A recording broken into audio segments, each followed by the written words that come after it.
सुबह 10 बजे कोविड-19 की पूरी लड़ाई के लिए प्रदेश के अभियान के अंतर्गत टीम 11 की बैठक की। आज मुख्यमंत्री जी ने एक नया लक्ष्य दिया है कि जो कोविड के अस्पतालों की बेड है, ये संख्या 1.5 लाख तक पहुंचाई जाए। आप सबको विदित है कि अब तक L1 के जो कोविड केयर सेंटर हैं, जो बेसिक सेंटर्स हैं आइसोलेशन के, 403 प्रदेश में तैयार हैं।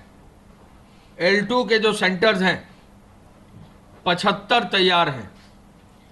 L3 के जो सेंटर्स हैं यानी मेडिकल कॉलेजेस हैं वो 25 हैं जहां पर वेंटिलेटर युक्त बेड है।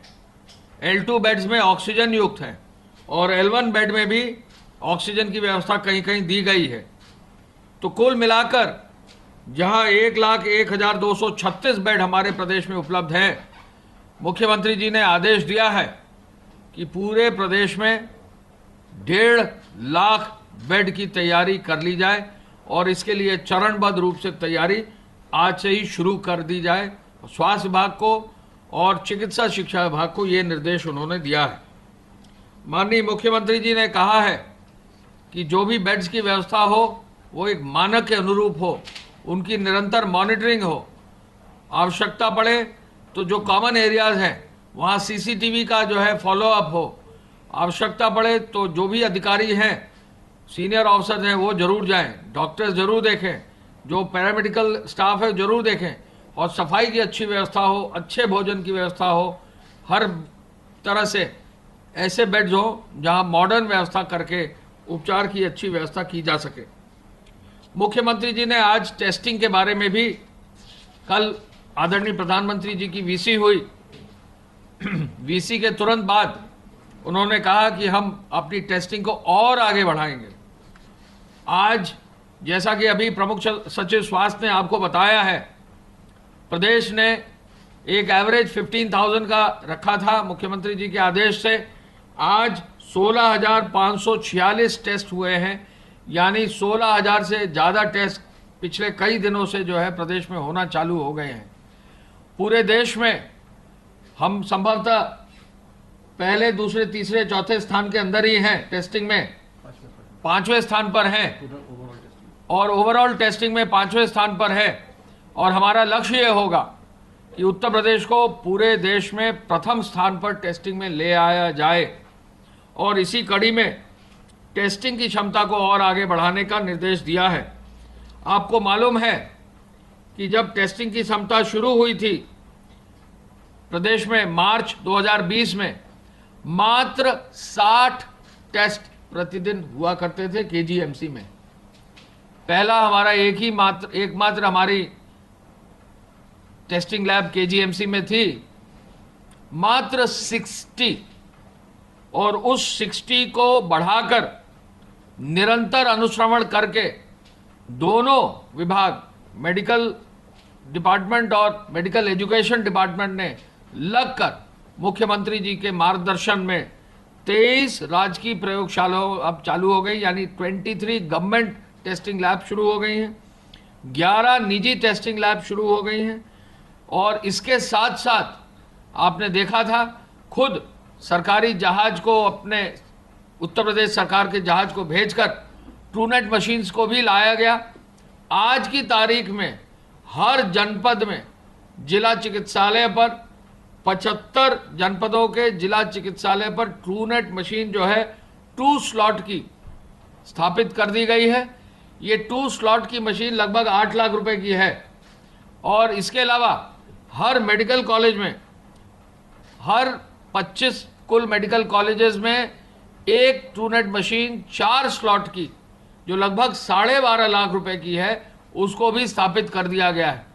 इसके पहले चरण में ये जो ट्रूनेट मशीन्स है 21 हमारे अस्पतालों में एक स्लॉट की पहले से थी, तो एक और जहां 60 टेस्टिंग का क्षमता हमारे प्रदेश में थी, आज बढ़कर आज का रिकॉर्ड अचीवमेंट है 16,546, मुख्यमंत्री जी का आदेश था कि इसी सप्ताह के अंत तक इसको 20,000 करके कोशिश हो कि अगले कुछ दिनों में ही माह के अंत तक 25,000 टेस्ट प्रतिदिन कराए जाएं। आज जैसा कि प्रमुख सचिव स्वास्थ्य ने बताया है, आज तक 5,15,280 टेस्ट प्रदेश में हुए हैं। ऐसे में हमारा प्रदेश आबादी की दृष्टि से सबसे बड़ा है, तो हमारे यहाँ टेस्टिंग भी काफ़ी संख्या में हो, इस ओर विशेष प्रयास करके जो कोविड फंड है, जो मुख्यमंत्री जी ने कोविड केयर फंड शुरू किया था, उस फंड से ही इन टेस्टिंग मशीन्स का भुगतान करके इनको खरीदा जा रहा है और इनको लगाया भी जा रहा है। मुख्यमंत्री जी का ये भी आदेश है कि जो भी टेस्टिंग हो वो हमारे एक प्रोटोकॉल का, जो ICMR का प्रोटोकॉल है, उसके अंतर्गत स्थापित किया जाए। ये टेस्टिंग 3 कारणों से आवश्यक होती है। ये टेस्टिंग इसलिए आवश्यक होती है कि कोविड पेशेंट्स की पहचान हो। ये टेस्टिंग इसलिए भी आवश्यक होती है कि जब किसी व्यक्ति का अगर कोई मेजर ऑपरेटिव सर्जरी या अन्य कार्य होना है, तो आज के प्रोटोकॉल के हिसाब से पहले ये टेस्ट होता है कि कोरोना पॉजिटिव तो नहीं है। तो जो सामान्य इमरजेंसी की सेवाएं हैं या कहीं भी ऑपरेशंस करना है, जहां इन्वेसिव जो है कोई एक्टिविटी करनी है, तो वहां पर भी इन टेस्टिंग मशीन्स का इस्तेमाल किया जाता है, जिससे होल्डिंग एरिया में व्यक्ति को लाकर तुरंत उसको टेस्ट करके उसको जो भी चिकित्सकीय सहायता है वो दी जा सके। ये टेस्टिंग इसलिए भी की जाती है कि जहां भी हमारे श्रमिक या कामगार आए हैं, या जैसा कि अभी हमारे प्रमुख सचिव ने बताया, जहां भी फील्ड में अगर कहीं व्यापक सर्वे करने की आवश्यकता है कि कहीं कोई इन्फेक्शन का प्रभाव तो नहीं है, तो ये कार्य भी जो है इनके माध्यम से रैंडम पूल टेस्टिंग के माध्यम से किया जाता है। ये भी हम बताना चाहेंगे, कहीं कहीं ये बिंदु आया है, मीडिया में भी ये बिंदु आया है पूल टेस्टिंग के बारे में। तो प्रदेश हमारा पूल टेस्टिंग का पहला प्रदेश था, और पूल टेस्टिंग में भी ये हम बताना चाहेंगे कि पूरे प्रदेश में एक अनूठा अभियान चिकित्सा विभाग ने शुरू किया था, जिनमें 18 जनपदों में 72 ग्रामों में प्रवासी जो हमारे कामगार और श्रमिक हैं, उनमें 1686 लोगों की पूल टेस्टिंग की गई थी। पूल टेस्टिंग यानी एक ही टेस्ट में 10 लोगों का या 5 लोगों का एक साथ टेस्ट करना। तो पूल टेस्टिंग भी हमारे प्रदेश में व्यापक रूप से ये पद्धति अपनाई गई है, और चूंकि मीडिया में ये बिंदु आया था, ये बताना बहुत आवश्यक है कि प्रदेश में पूल टेस्टिंग निरंतर की जा रही है।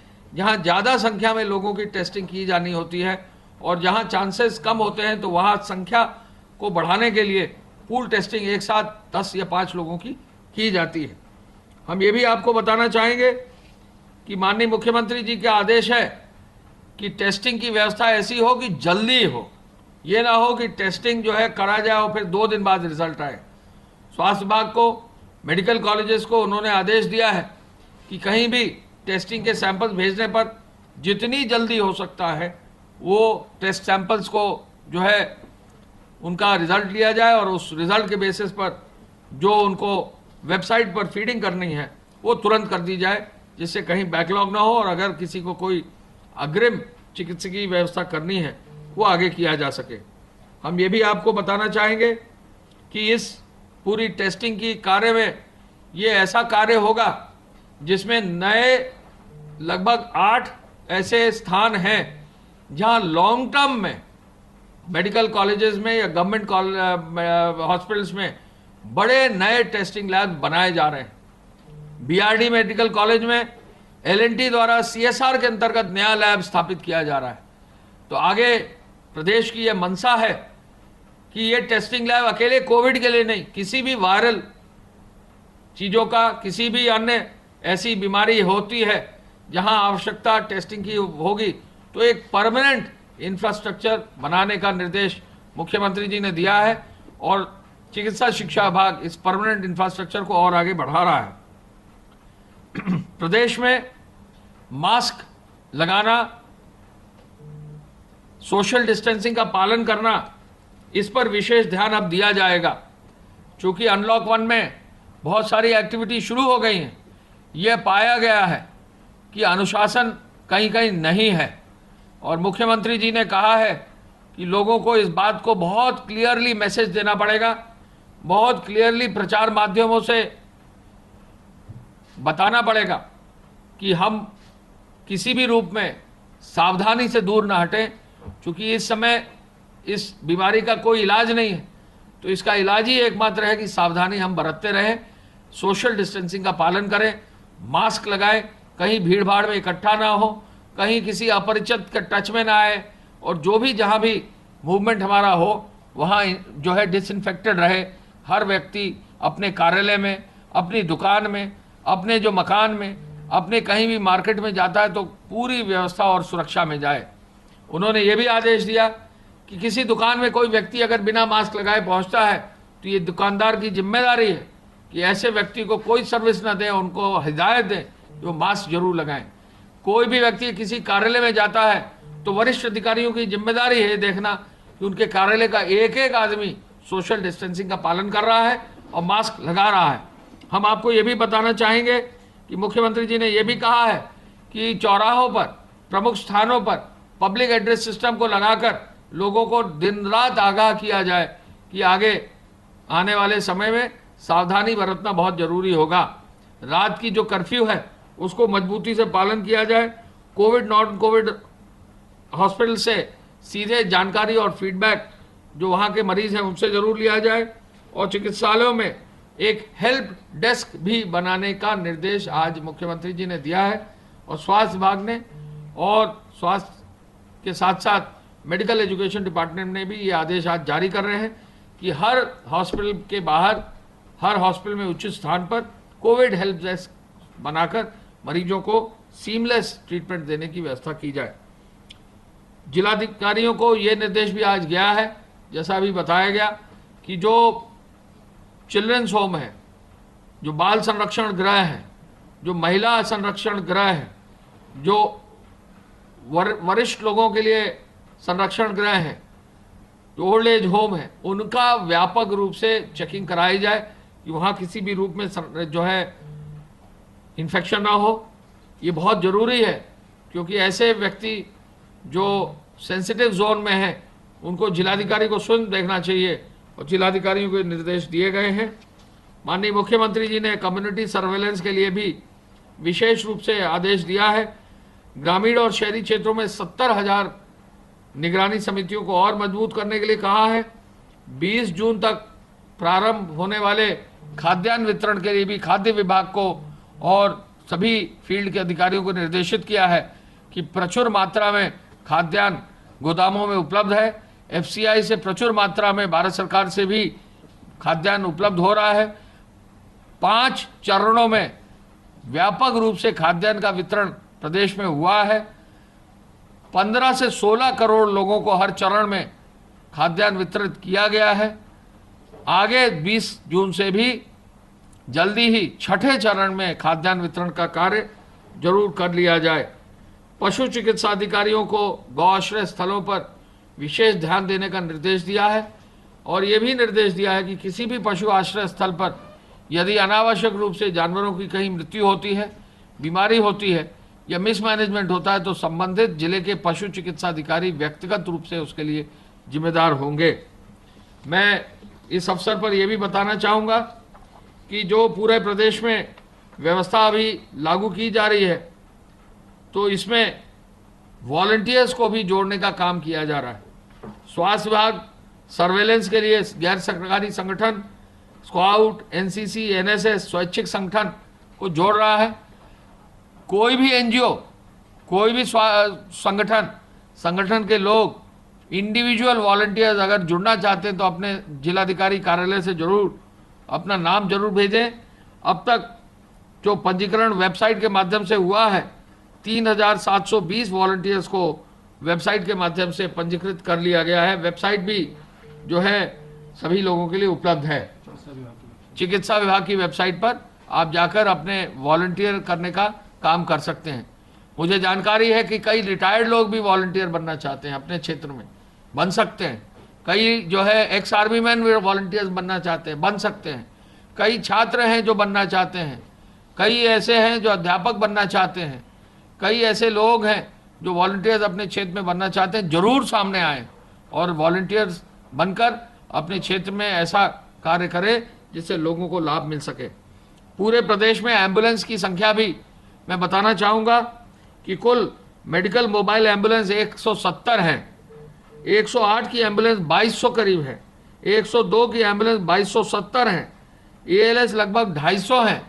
मुख्यमंत्री जी ने एम्बुलेंसेज की व्यवस्था का भी समीक्षा करते हुए समय रहते और समय के विदिन इनको मरीजों तक पहुंचने का भी निर्देश दिया है। मुख्यमंत्री जी ने मेडिकल कॉलेजेस में भी जो एम्बुलेंस और बाकी गाड़ियां हैं उनको भी बहुत मजबूती से चलाने का निर्देश उन्होंने दिया है। मैं पुनः इस अवसर पर बताना चाहूँगा कि पूरे प्रदेश में धारा 188 के अंतर्गत कार्रवाई की गई है और इसमें 3 जोन ने बहुत अच्छा काम किया है। कानपुर जोन ने 12,354 वाद दर्ज किए हैं, लखनऊ जोन ने 12,498 वाद दर्ज किए हैं, वाराणसी जोन ने 11,844 वाद दर्ज किए हैं। तो ये 3 जोन ने बहुत अच्छा कार्य किया है। 2 जोन हैं प्रयागराज और गोरखपुर, उनको और अच्छा काम करना होगा। और साथ साथ प्रदेश में जो भी जनपद ऐसे हैं जहाँ पर मास्क के बारे में अनुसरण नहीं हो रहा है, जहाँ पर 2 पहिया वाहन की जगह ज़्यादा लोग बैठ रहे हैं, जहाँ गाड़ियों में भी जो है सोशल डिस्टेंसिंग जो निर्धारित है उसके अनुरूप कार्रवाई करके मास्क नहीं पहना जा रहा है, तो ये कार्रवाई करने का निर्देश दिया है।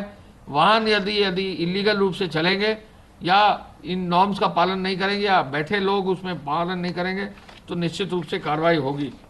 मैं पुनः इस अवसर पर पूरे प्रदेश में जो मेडिकल की जो व्यवस्था है उसके संदर्भ में कहना चाहूँगा कि प्रदेश सरकार पूरी जोर शोर से टेस्टिंग की क्षमता को प्रदेश में पूरे देश में अग्रणी रूप से लाने के लिए कटिबद्ध है।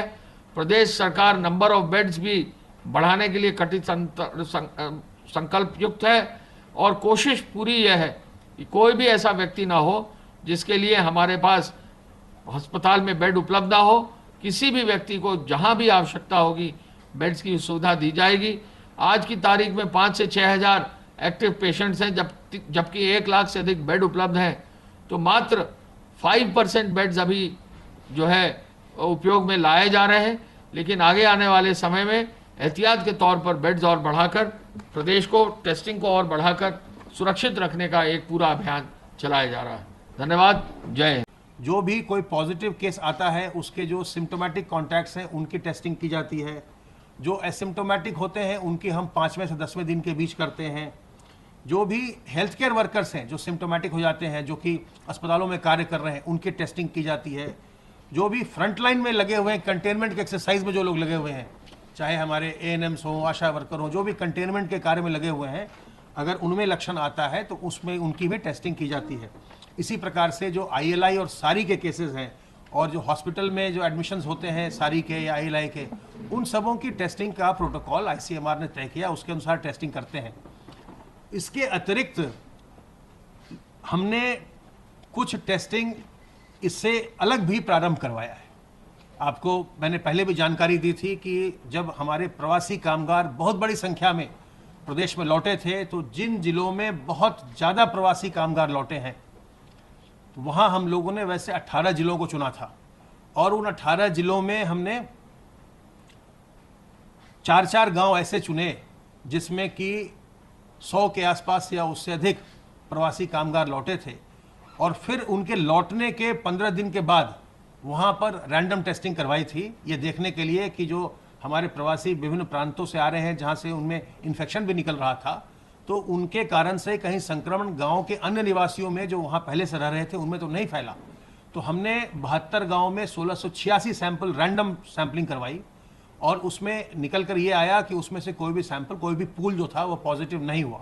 तो उससे हमें ये आश्वासन मिला कि जो हमारी ग्राम निगरानी समितियां हैं और ये अच्छा काम कर रही हैं और जो हमारे प्रवासी लौट रहे हैं ये अपने सामाजिक उत्तरदायित्व का बहुत ही भली भांति निर्वहन कर रहे हैं और होम क्वारंटाइन का पालन कर रहे हैं। इसके पश्चात हमने कुछ और भी रैंडम सैंपल स्टार्ट किया है जिसके परिणाम आ रहे हैं और इसके परिणाम भी आपसे हम कल साझा करेंगे।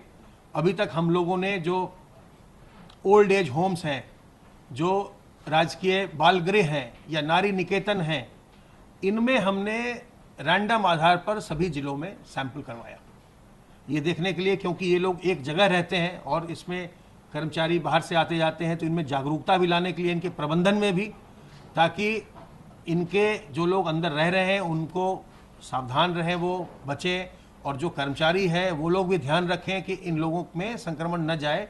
इसके लिए हम लोगों ने एक्सरसाइज ये किया है और उसमें भी नतीजा जो आया है कल मैं आपसे साझा करूंगा। लेकिन कुछ जगहों में इसमें संक्रमण हमें मिला, जैसे हमें संक्रमण मिला है कानपुर नगर में राजकीय बाल गृह में, और जो नारी निकेतन है उसमें हमें संक्रमण मिला, और उसके बाद हम लोगों ने वहाँ पर जो लोग वहाँ रहते हैं, निवासी हैं उसके, उनका भी लिया। तो आज हमारे पास उनके करीब 30 के करीब 32 के करीब इन दोनों संस्थानों को मिलाकर के वहाँ से हमको संक्रमित लोग मिले हैं जिनका हम इलाज करवाएंगे।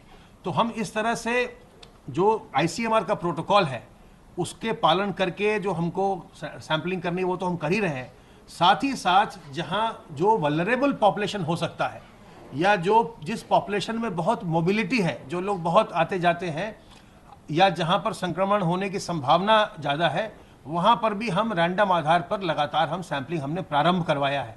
इन्फेक्शन को कंट्रोल करने के लिए ये भी एक बहुत ही कारगर उपाय होगा। इसी क्रम में हम लोगों ने जो अर्बन स्लम्स हैं उनमें भी रैंडम आधार पर हर जिले में स्लम्स की भी जांच करवाई है। इसके भी जो रिजल्ट्स हैं उसको कंपाइल किया जा रहा है, ये भी मैं आपसे जल्दी साझा करूंगा। इसके अलावा जो हॉस्पिटल्स हैं उसको, हॉस्पिटल का तो ICMR का प्रोटोकॉल भी है कि अगर लक्षणात्मक हो कोई भी हेल्थ केयर वर्कर उसका किया जाए।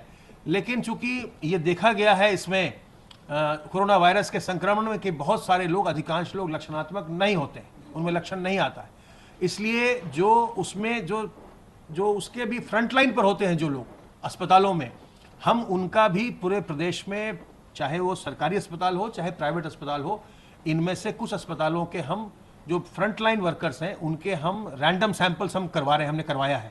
इसका भी परिणाम हम लोग आपसे जल्दी ही साझा करेंगे। उसमें हमने उन लोगों को चुना जिनकी लोगों से ज़्यादा इंटरेक्शन होता है, जैसे जो रजिस्ट्रेशन के डेस्क पर बैठता है, पंजीकरण डेस्क पर बैठता है जहाँ लोग पंजीकरण कराते हैं, या जो अस्पताल में जो गार्ड होता है जो बाहर खड़ा होता है जहाँ सारे मरीज आ रहे हैं उनको वो अंदर करता है, या जो लोग OPD करते हैं, कुछ जो चिकित्सक हैं उनको भी हमने लिया। तो इस तरह से रैंडम सैंपलिंग पूरे प्रदेश में की गई है। और अब हम अगले चरण में जो ऑटो ड्राइवर्स हैं, ट्रक ड्राइवर्स हैं, जो बहुत यात्रा करते हैं, लोगों से मिलते जुलते हैं, ढाबा वाले हैं जहाँ लोग जाते हैं, उनका भी हम सैंपल करवाएंगे।